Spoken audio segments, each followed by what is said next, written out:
अगर यूपीएससी नहीं हुआ तो क्या होगा? ये सवाल हर एस्पिरेंट के दिमाग में चलता है और सच कहूँ तो चलना भी चाहिए।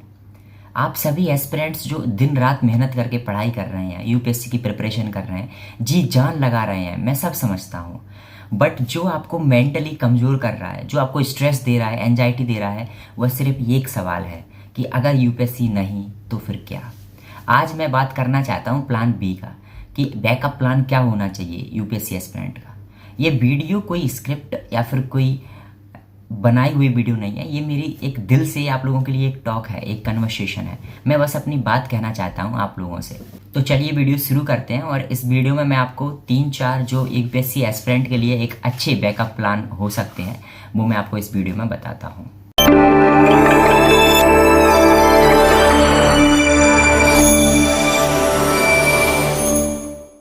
सबसे पहले मैं आपको ये बता देता हूँ कि why you need plan B, backup plan क्यों चाहिए है।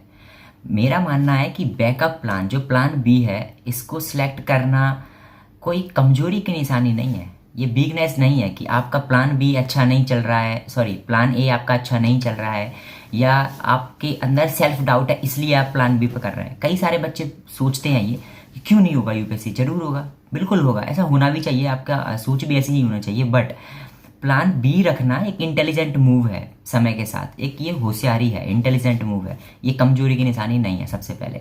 और प्लान बी अगर है, अगर वो प्लान बी है, भले ही आप उस पर काम बहुत अच्छे से नहीं कर रहे हो, या उस पर आप अपना टाइम भी ज़्यादा नहीं दे रहे हैं, या उस पर वो आपका प्राइमरी नहीं है, सेकेंडरी है, बट उसका सिर्फ होना आपको मेंटली स्ट्रांग कर देगा।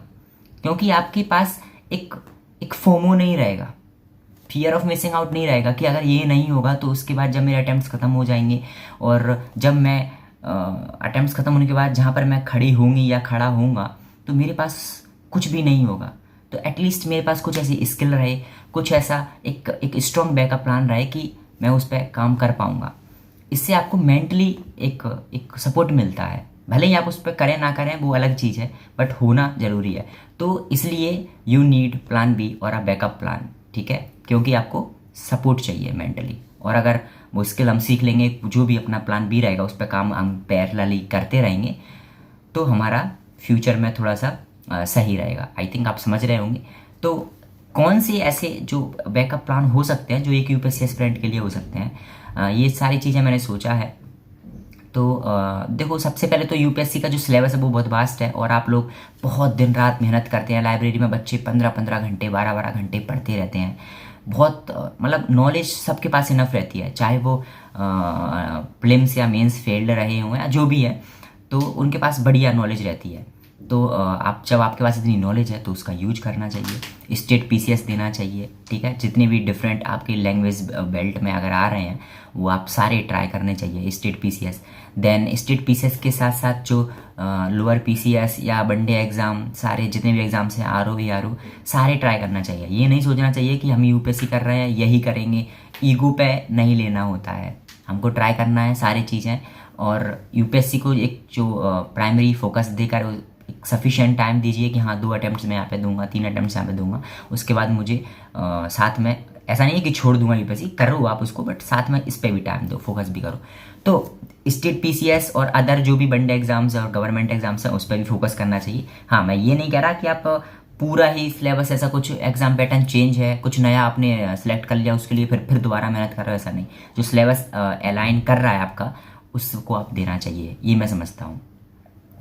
दूसरा चीज़ मैं जो समझता हूँ वो यूपीएससी एस्पिरेंट कर सकते हैं, क्योंकि देखो उनके पास इनफ नॉलेज होती है। जो इंसान 5 अटैम्प्ट्स दे के बैठा हो, चाहे उनका सिलेक्शन ना हो, बट मैं समझता हूँ कि उनके पास ऐसा हो सकता है कि जो सिलेक्टेड हो चुके हैं उनसे ज़्यादा नॉलेज हो, उनसे ज़्यादा एक्सपीरियंस हो, जस्ट बिकॉज कि उनका लक काम नहीं किया और उनकी किस्मत काम नहीं की और वो एग्ज़ाम को फाइनली मेरिट में नहीं आ पाए। बट मैं ऐसा मानता हूँ कि उन लोगों के पास इनफ और ज़्यादा नॉलेज हो सकती है।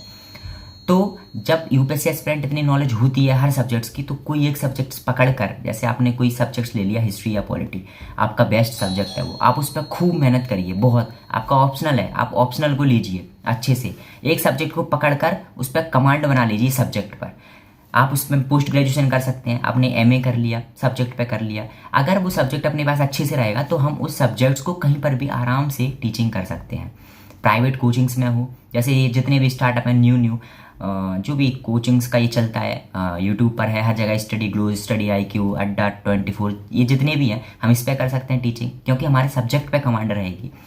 प्लस और जब आप प्रिपरेशन करते हैं तो मैं समझता हूँ कि इसके साथ साथ आपको बीएड बिल्कुल कर लेना चाहिए। हर एस्पिरेंट को बीएड कर लेना ही चाहिए, क्योंकि आपके पास, आप ह्यूमैनिटीज़ में आ चुके हैं, आप ह्यूमैनिटीज़ के फील्ड में, तो ह्यूमैनिटीज़ में आप ऑब्वियसली दिन रात ज्योग्राफी, पॉलिटी, हिस्ट्री ये सब पढ़ रहे हो, अच्छे से पढ़ रहे हो, वो भी मेहनत करके।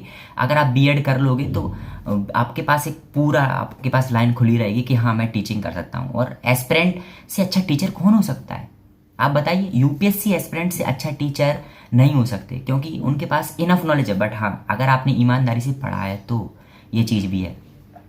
तो आप बीएड कर लेंगे, आपको एक सीटेट क्वालिफाई करना होगा, सीटेट आप कर ही लोगे, कोई बड़ी बात नहीं रहेगी आपके लिए, अगर आपने अच्छे से सब्जेक्ट को भी पढ़ लिया एक, ठीक है, पॉलिटी, हिस्ट्री, ज्योग्राफी, इकोनॉमी, कोई भी जो भी आपका ऑप्शनल है या अच्छा है, तो आप सीटेट क्वालिफाई कर लेंगे। आप कहीं पर भी टीचिंग के लिए कर सकते हैं। DSSB का जो एग्ज़ाम आता है दिल्ली टीचर्स के लिए, ठीक है, और कहीं पर भी। तो जो टीचर्स हैं उनकी भी ठीक ठाक एक सैलरी रहती है, 80,000 से 1 लाख के आसपास ऐसा रहता है 10th 12th के टीचर्स का। तो ये एक ठीक ठाक ऑप्शन हो सकता है टीचिंग का।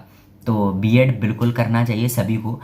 हाँ, ऐसा नहीं है कि मैं आपका माइंड डाइवर्ट नहीं कर रहा हूँ, आप अपना प्रॉपर यूपीएससी पर ही फोकस रखें। आपका हो जाता है तो अच्छा है, इससे अच्छा क्या हो सकता है, बहुत बढ़िया है। नहीं होगा तो एटलीस्ट आपके पास बीएड रहेगा, सीटेट रहेगा, आप कहीं पर भी जाके टीचिंग कर सकते हैं। मान लो गवर्नमेंट एग्जाम में भी नहीं होता है टीचर्स में, बट अगर आपने बीएड किया रहेगा, सीटेट क्वालिफाइड रहेगा, तो आप कहीं पर भी प्राइवेट जो बड़े बड़े स्कूल्स हैं, दिल्ली इंटरनेशनल पब्लिक स्कूल या जितने भी बड़े बड़े, वहाँ पर आप जाके इंटरव्यू दे सकते हैं। सीटेट अगर क्वालिफाइड रहता है तो आप एज ए टीचर माने जाते हैं, तो वहाँ पे आपको अच्छे रहता है। मेन चीज़ क्या है, आपकी कमांड सब्जेक्ट पर, आपने कौन से सब्जेक्ट को अच्छा किया है, प्लस कम्युनिकेशन स्किल्स टीचर्स के लिए, तो ये आपको साथ साथ में डेवलप करती रहना है, ठीक है। कम्युनिकेशन स्किल्स, चाहे हिंदी मीडियम से तो हिंदी अच्छा, इंग्लिश से है तो इंग्लिश अच्छा, और जो आपका एक सब्जेक्ट है प्रॉपर उस पर बहुत अच्छा नॉलेज। आजकल कितने स्टार्टअप हैं एजुकेशन में। डॉक्टर यूपीएससी जो एक एस्पिरेंट थे, उन्होंने अपना पूरा स्टार्टअप लॉन्च कर दिया कोचिंग। अब वहाँ पर टीचर्स की ज़रूरत है, वो टीचर्स हायर करते हैं। कहाँ से आएंगे टीचर्स? यही पढ़कर ही तो जाते हैं टीचर्स। एक सबसे बढ़िया एग्जाम्पल है अमित किल्होर सरकार का, जो स्टडी IQ में पहले थे। उन्होंने 4-5 अटैम्प्ट दिए हैं, 1-2-3 मेंस लिखे हैं, बाद में वो टीचिंग में आ गए यूपीएससी में ही। तो ये है, बट ये होगा कब? जब आप रियलिटी में कोई एक सब्जेक्ट को बहुत अच्छे से पढ़ रहे होंगे। मेरा कहने का मतलब ये है, आप शायद मेरी बात, जो मेरी दिल की बात है, वो आप समझ रहे होंगे। अब अगर आप लोग ऐसा चाह रहे होंगे कि कुछ एक छोटा मोटा एग्ज़ाम आप पकड़ लें और जिससे आप दिल्ली में ही रहें और दिल्ली में ही आपकी जॉब हो और आप अपनी प्रिपरेशन भी कंटिन्यू कर पाएँ, तो ऐसा देखिए, वैसे तो एसएससी के थ्रू हो सकता है कि एसएससी में आपको जो मिनिस्ट्रियल जगह पर आपको जॉब मिल जाए, बट एक जगह और है, बट वो जॉब छोटा पोस्ट का रहेगा, बट आप कर सकते हैं, मेरा हिसाब से ये है।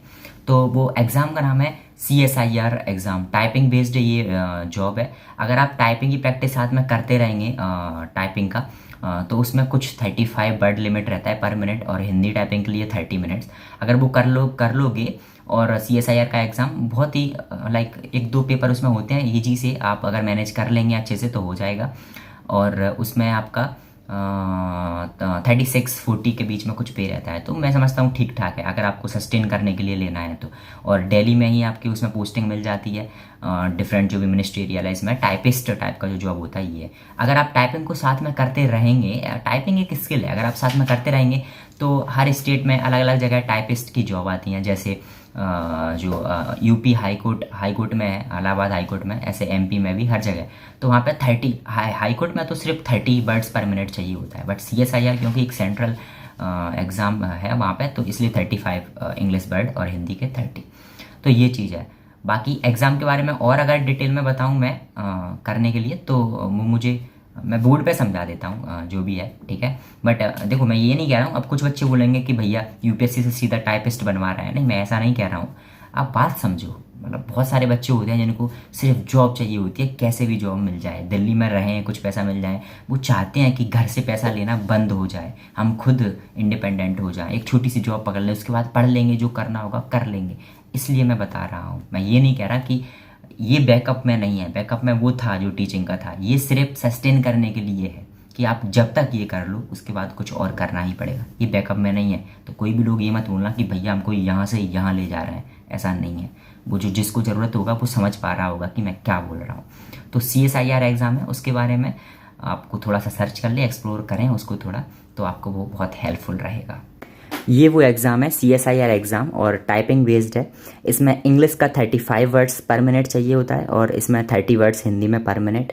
ठीक है, इसमें 2 पेपर होते हैं, paper 1 and paper 2। Paper 1 qualifying paper है, इसके मार्क्स ऐड होते नहीं है, मैथ्स रीजनिंग इसमें आता है। 100 मार्क्स रहते हैं, नेगेटिव मार्किंग नहीं है, सबसे अच्छी बात है। 100 के 100 क्वेश्चन सारा आप अटेम्प्ट करके आइए, और ये आप ईजिली कर लेंगे। CSET करने, जो SSC भी नहीं किया होगा, मैथ्स भी नहीं पढ़ा होगा अच्छे से, CSET वाले नॉर्मल बच्चे भी इसको कर सकते हैं। ये चीज़ है, नेगेटिव मार्किंग ही नहीं है। मेन पेपर है पेपर 2, इसमें ओनली 50 क्वेश्चंस आते हैं, और GS के कंप्यूटर इंग्लिश ग्रामर, ये बेसिक्स क्वेश्चन आते हैं। स्टैटिक GK टाइप का, कंप्यूटर से रिलेटेड कुछ क्वेश्चंस, इंग्लिश ग्रामर, ये क्वेश्चंस इसमें है 50 क्वेश्चन। ये मेन एग्जाम है, आपका कट ऑफ बनेगा, सीधा आपको टाइपिंग के लिए बुलाया जाएगा। मेन चीज़ इसमें टाइपिंग है, इसलिए पेपर को इतना ईजी बना रखा है। तो टाइपिंग आप ये करेंगे 35 वर्ड्स मिनट, तो आपको CSIR एग्जाम में पोस्टिंग मिल जाएगी, और इसकी जो पोस्टिंग है वो दिल्ली में ही रहने वाली है, दिल्ली हेडक्वार्टर में। ठीक है, तो आपके लिए ये बेस्ट है। अभी आप लोग ये मत बोलने लग जाना कि भैया फिर आपने क्यों नहीं किया ये एग्ज़ाम। मैंने नहीं किया क्योंकि उतना टाइपिंग मेरा है नहीं, स्किल्स इतना फास्ट मैं कर नहीं पाता हूँ, तो इसलिए। और खैर मुझे उसकी अभी ज़रूरत भी नहीं है, बट ये मैंने बता दिया है कि एक एज अ हेल्प कि आप लोग जो सर्च करते हैं, या मैं समझ सकता हूँ बहुत सारे एस्पिरेंट्स की फीलिंग्स, तो वो चीज़ है इसलिए। अब मैं तो ऑलरेडी ही अब एक जॉब करता हूँ डिजिटल मार्केटिंग में, part time job, work from home मेरा रहता है, वो चीज़ें हैं। तो अगर आपको कुछ अच्छा लगा, हेल्पफुल लगा, और आपको लग रहा है कि मैंने अच्छे से बताया है, समझाया है, तो वीडियो को लाइक कर लेना, सब्सक्राइब कर लेना। और अगर आप ये चाहते हैं कि बैकअप प्लान तो ठीक है, बट प्रिपरेशन के साथ ही आपको ज़रूरत है कि कुछ आप एक पैसिव इनकम या पैसिव अर्निंग कर पाएँ, या फ्रीलांसिंग का कुछ काम कर पाएँ, कुछ स्किल्स आप सीख पाएँ, ऐसा कुछ अगर आपके दिमाग में चल रहा है तो आप कमेंट करके मुझे ज़रूर बताना। मैं इस पर ज़रूर एक वीडियो लाने की कोशिश करूँगा, एक प्रैक्टिकल आइडियाज़, प्रैक्टिकल सॉल्यूशंस की कैसे सच में प्रिपरेशन करने के साथ साथ आप लोग अर्न करके आप इंडिपेंडेंट हो सकते हैं फाइनेंशियली, जो आपको मेंटली एक स्ट्रॉन्ग बनाएगा और आपको मोटिवेट रखेगा हमेशा। मोटिवेशन लूज होने का कारण सच में सही बताऊं तो यही होता है, सिर्फ फाइनेंशियल। बाकी आपको कोई मोटिवेशन की ज़रूरत है नहीं। आप लोग यार योद्धा की तरह हैं, सब लोग कितना जी जान से 15-15 घंटे पढ़ते हैं। जहाँ दिल टूटता है वो यही है, परिवार और फाइनेंशियल प्रॉब्लम। तो वो सारी चीज़ें मैं समझ सकता हूँ, क्योंकि मैं खुद एस्पिरेंट हूँ, आपकी फीलिंग समझता हूँ। तो प्लीज़ आप लोग मुझे ज़रूर बताएं, और बिना जजमेंटल हुए बिना आप अपना सारी फीलिंग्स कमेंट सेक्शन में लिख सकते हैं, मैं सभी का पढ़ूंगा, और जितनी हेल्प मुझसे हो सकती है मैं सभी की करूँगा। Thank you, thanks for watching.